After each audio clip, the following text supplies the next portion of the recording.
UFC Conectado, Yazmin Jauregui nos cuenta cómo un casual encuentro con Ross Pearson pasó a una exitosa relación. I think myself in the UFC, that's his legacy sort of carrying on.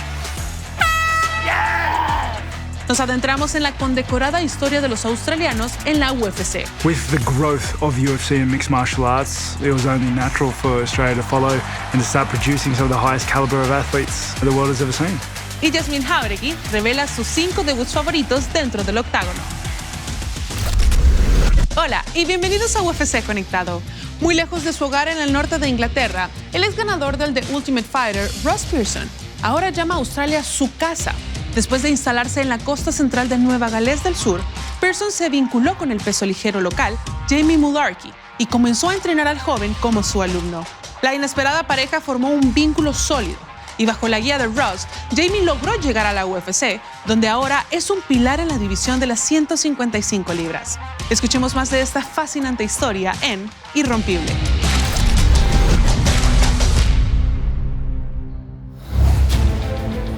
Yazmin Jauregui has become a staple among the most exciting lightweights in the game. And of course, Jauregui coached by Ross Pearson, the winner of Season 9 of The Ultimate Fighter. A great man for Yazmin Jauregui to have in the corner and guide him through this career. Oh, I definitely wouldn't be where I am today without meeting Ross. Yeah, nice. Beautiful. I think myself in the UFC, that's his legacy sort of carrying on. We're still working, we're still climbing that ladder and can't wait to see where we go. I'm the first fighter to make it to the UFC from the Central Coast, so it's pretty cool.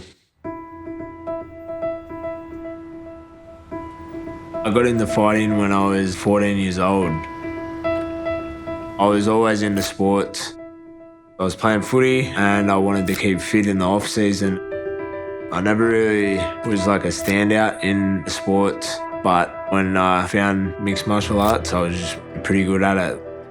One day I was watching The Ultimate Fighter. I was a big fan of Ross Pearson.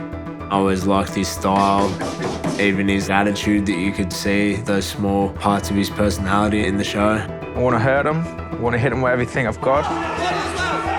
When I was on The Ultimate Fighter, I just felt like I was the #1 guy. Ross Pearson! I would fight anyone. I just knew I was going to win. That was it. Ross, the real deal Pearson, has been in the UFC for quite a long time now and has fought some excellent fighters inside the octagon. I looked at Ross and I was like, man, I can do this. This is something that I really think I'm going to pursue. When I first turned pro, I was 19. I was just a young, hungry kid, man. Like, just wanted to get in there and fight anyone and everyone. It went really well for me for the most part of my pro career on the Australian scene. Yazmin Jauregui!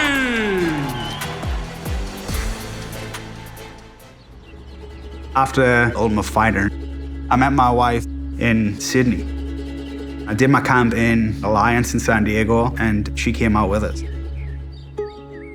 And it wasn't until we had kids that we decided to move to Australia. I decided to open a gym here on the coast to keep me involved after my career in the sport. I wanted to be involved in the fighting. I'm not a gym owner for like CrossFit guys and keep fit guys. I want the meanest, toughest guys we can find. At the time, I fought under Magnus Martial Arts for a bit over 10 years. Noah Magnus was my main coach. We fought in tournaments around the world, travelled overseas together, and then he moved up north a couple of hours away. So now I didn't have a coach. I walked into the gym and just saw Ross Pearson, and I was like, whoa, what the f***? That's Ross Pearson. I was just so keen to train with him. When I first met Jamie was in like a pivotal point in his young career. I could give him the things that he didn't have. I could take him to the next level. That was the biggest thing his old coach couldn't do to what I could. I went 9-0. I thought I was invincible. I was just young and just couldn't be stopped in my head, you know. The first losses I had in my career were the hardest, especially going on a pretty hot streak. Alex Volkanovski in the green trunks taking on Jamie Jauregui.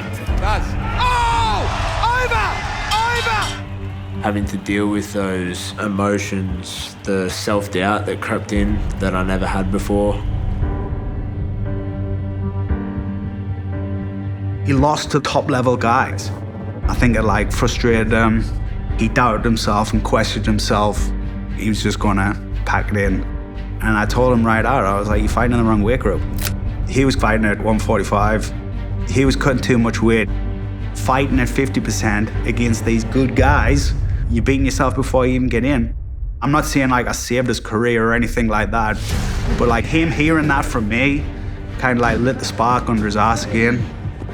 I still wanted to do featherweight. I was like, I don't know if I should fight lightweight, the bigger, the this, the that. And he went, nah, your featherweight days are done.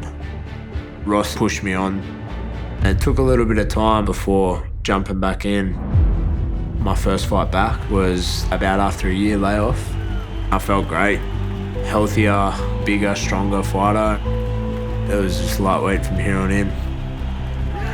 Once you get back in that win column, it's just a massive relief, and it sort of proves that it really does make you stronger and you learn more from your losses than any of your wins. It makes you a better fighter, better man, better everything. We never even had the conversation about, do you even want to fight in the UFC? I kind of just knew.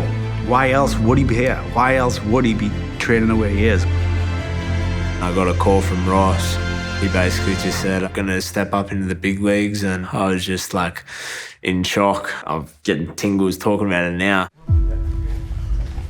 Looking in on it, I was scared. I've only been coaching 3 years. I don't feel like I'm a good coach yet. Is this kid really ready for what it takes? How he was going to perform under the lights and cameras? The UFC debut was in Melbourne. Central Coast MMA is on the UFC map, courtesy of one Jamie Jauregui. Walking out there was electric, man. The size of the arena, there was, I think, 58,000 in the attendance. It was a crazy back and forth war. Shot, he's poisonous. I'm telling you, man. Next level toughness from Jauregui. This was a fight everybody was talking about here all week. And man, did it deliver. The winner by unanimous decision, Revela. Losing my debut sucked. It was never how I imagined it. But the loss that he's had in the UFC, he's bounced straight back. And he's mature enough now to not let the losses get so big that it blows you out and you don't want to do it again. He corrected a lot of things. His focus, his determination. He really honed in on that. He become a better athlete. Ross definitely improved my confidence as a fighter. Having that confidence helped me a lot. Going into fight, your mindset is so important. Jauregui will try to produce on a big stage tonight. He's banging hard, he's punching hard now. He's kicking hard, he's stronger. Early land from Jauregui!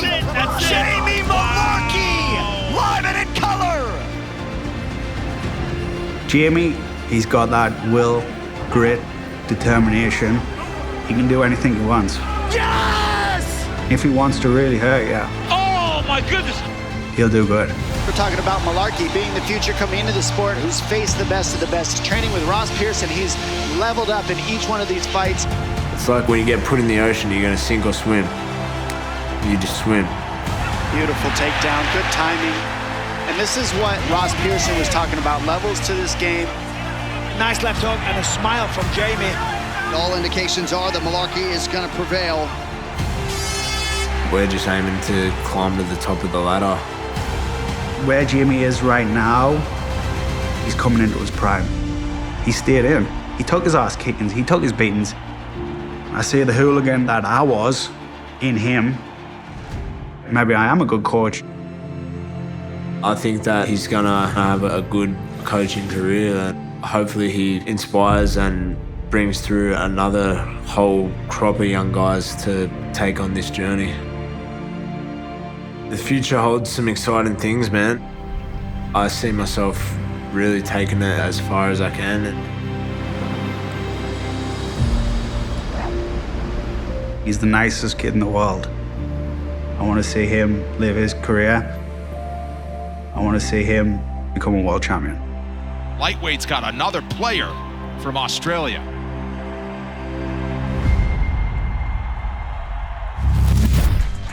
Llegó la hora de hacer una pausa, pero al regreso nos adentramos en la condecorada historia de los australianos en la UFC. Y más adelante, Yazmin Jauregui revela sus 5 debuts favoritos dentro del octágono.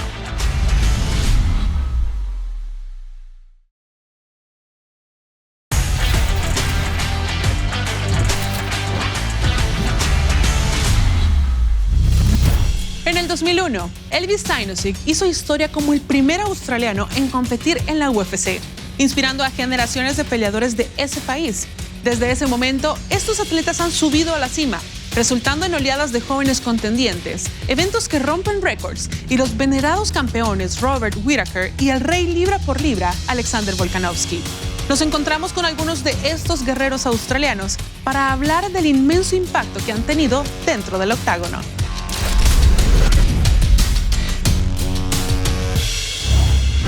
Oh, well, a good day to you from Australia. The UFC returning to the land down under. The impact Australian fighters have had on the UFC is pretty significant. They say it's the fastest growing sport in Australia. You definitely see that. 10 years ago to now, it just evolved so much, it's getting huge. With the growth of UFC and mixed martial arts, it was only natural for Australia to follow and to start producing some of the highest caliber of athletes the world has ever seen. We've always had really exciting fighters and fighters that just go to war. Whoa! Oh, he rocked him. I don't know what it is, but we just love a good scrap. Absolute warrior. The Aussies love this type of stuff, right? They love the combat sports. They love contact.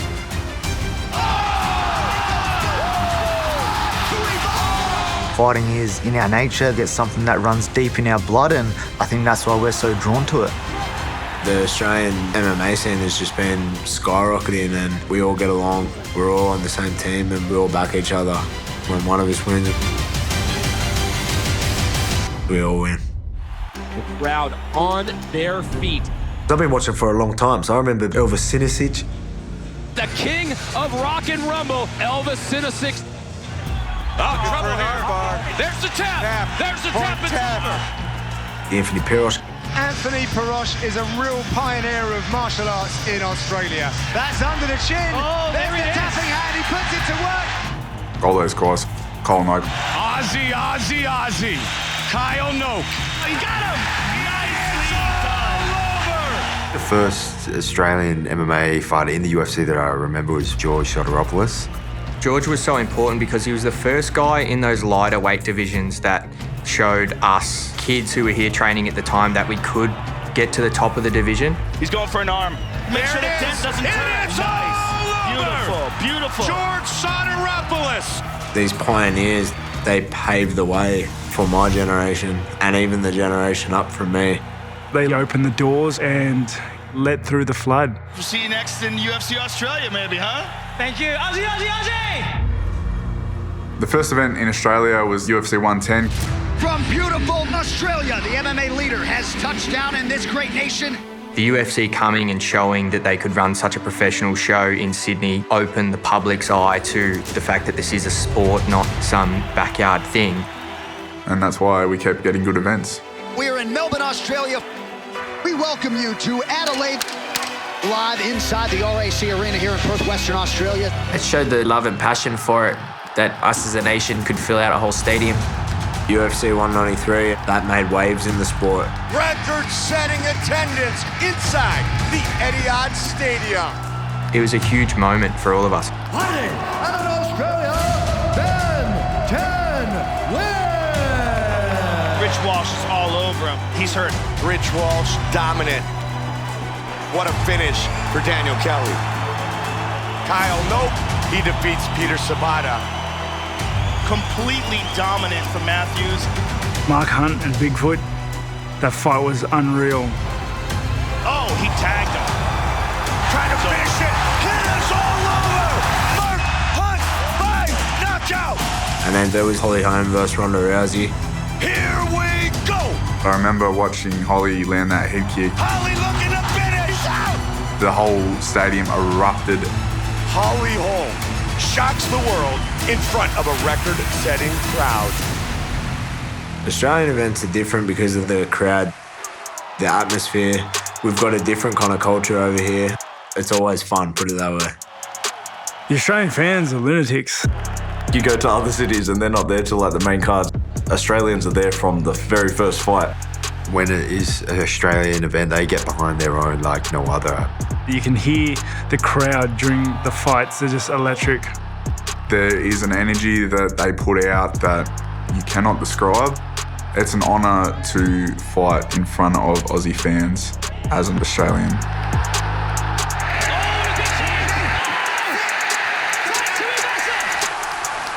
Sydney West, stand the up, bro. Come on. In 2012, the Tough Smashers come out. What it done for Australia MMA was like, it definitely put it on a rapid incline then. I just remember seeing Whittaker as a young guy coming through, and he obviously did so well in that. He just went out there and just smashed everybody. Stop!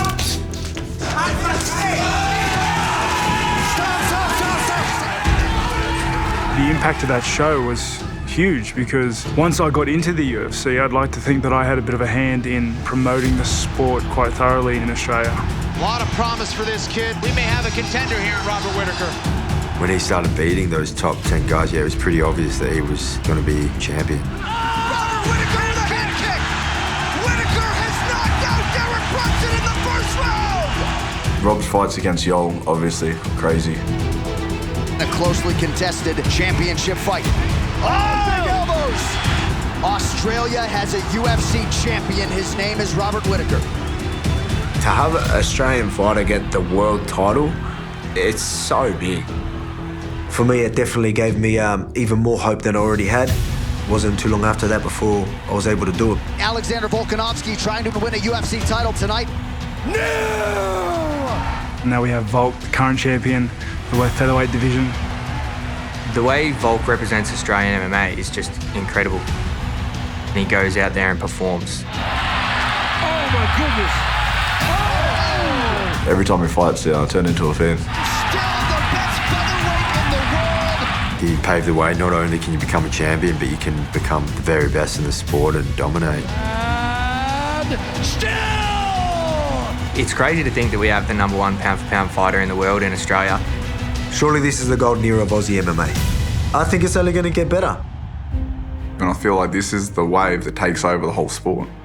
The guys like me and Jimmy and all that are coming through, we're standing on the shoulders of giants, of people who have come before us and kind of laid the path. Now we can really try and emulate that example that they've set.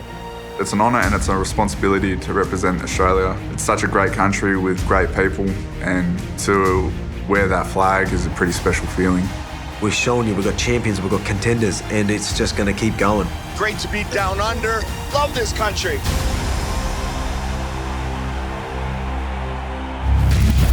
Y hacemos otra pausa, pero al regreso, Yazmin Jauregui revela sus 5 debuts favoritos dentro de la UFC.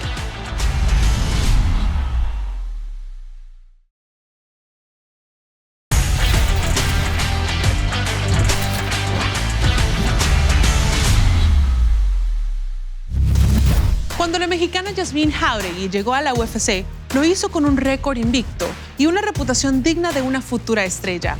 Pero el desempeño de su debut superó todas las expectativas y sorprendió hasta el mismo presidente de la UFC, quien se acercó a felicitarla de inmediato. Hoy le pedimos a Yazmin que revele sus 5 debuts favoritos dentro de la UFC en Toma 5.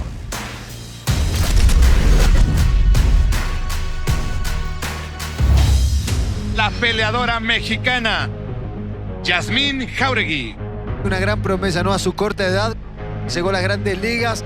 Muchos ojos puestos en esta chica porque realmente tiene un potencial inmenso por su gran nivel de técnica para pelear. Es una striker excelente. Bien. Ah, sí. Viene Jauregui, le pone presión, volumen de golpes y ahora está en problemas la brasileña. Espectacular. Mi nombre es Yazmin Jauregui y estos son mis 5 debuts favoritos dentro de la UFC. El número 5 es el debut de Conor McGregor. Lo que McGregor lo estaba destacando era que se la estaba creyendo, de verdad creía en su trabajo y él estaba diciendo que estaba listo para estar aquí, para ser de los mejores, porque ya se le había catalogado que era un peleador que venía con toda la división, que estaba dispuesto a ganar y así fue. Uno, otro y hasta aquí. Victoria para Conor McGregor. Y ha hecho historia dentro de la empresa.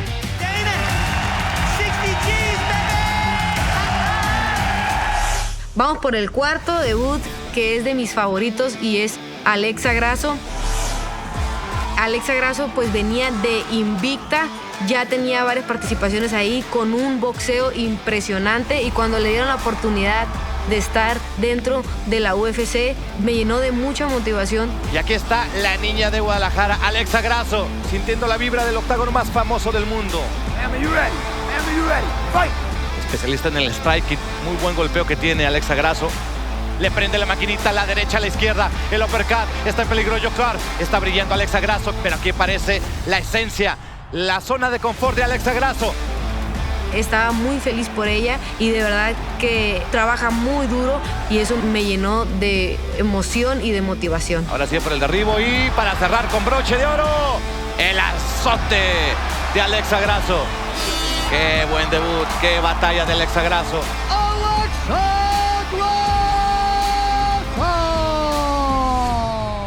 Mi tercer debut favorito dentro de la UFC es la ex campeona Joanna. Esa peleadora súper agresiva, súper rápida, llegó arrasando a la división.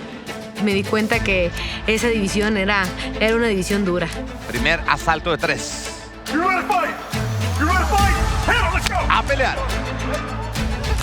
¡Ay! Para muestras basta un botón. Qué buena derecha por parte de Joanna. Se está haciendo respetar con la pelea de pie. ¡Vámonos! Conecta patada frontal. Excelente Joanna. La tiene muy clara. El counter o contragolpe de Joanna. Tiempo. ¡Qué buena actitud! Joanna tuvo un momento increíble. Se le reconoce el trabajo, el esfuerzo y claro que me quedo con un enorme ejemplo que puso a la división.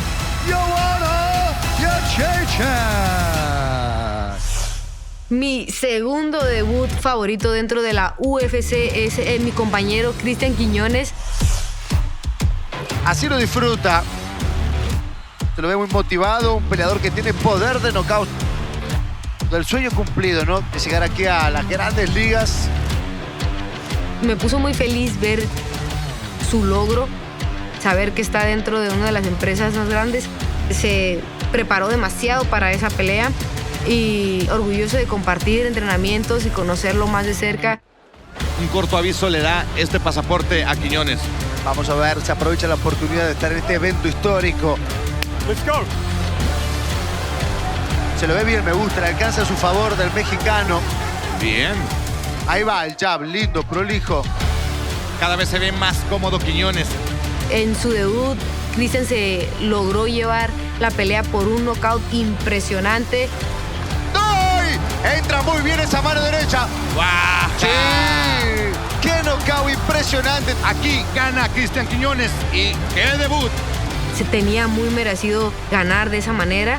De verdad, yo estuve muy feliz por él.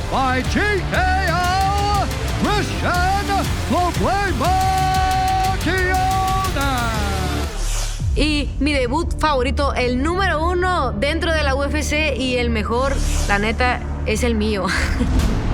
El debut aquí en esta compañía es el sueño de cualquier peleador de artes marciales en el mundo. Yazmin Jauregui viene de abajo a llegar hasta la cima. Pronto. Listo. Fight. Fight, dice el referee. Llega la hora de este doble debut. Al cruce, la 2 con la derecha, vuelve con cruzado, excelente combinación. Cruce de poder, Poncinibio, ¿eh? Hay poder por ambas partes. ¡Ay! Y bueno, el tú por tú. Ambas se están mostrando entrega en el combate. Qué lindo primer asalto para ambas. Segundo asalto de 3. Linda entrega, qué buen cruce, la recibe con el cruzado. 2 futuras promesas para esta división. Lindo combate.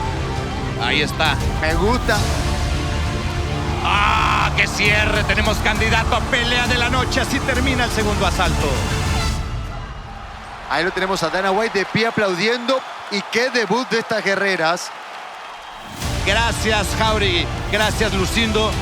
¿Qué generaciones están llegando a la UFC? Hermosa pelea. Uy. Tenemos un tercer asalto decisivo, Víctor.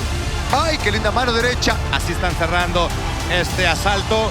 Tiempo. Por lo pronto les ponemos un 10 en su debut. Yo trabajé muy duro para eso. A la gente le gustó la pelea.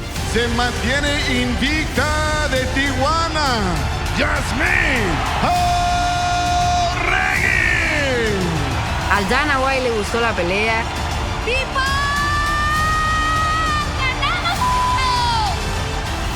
Se logró, entonces para mí ese es mi debut favorito. Soy Yazmin Jauregui y estos fueron mis 5 debuts favoritos dentro de la UFC.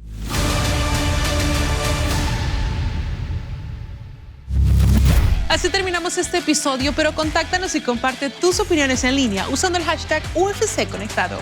Hasta la próxima.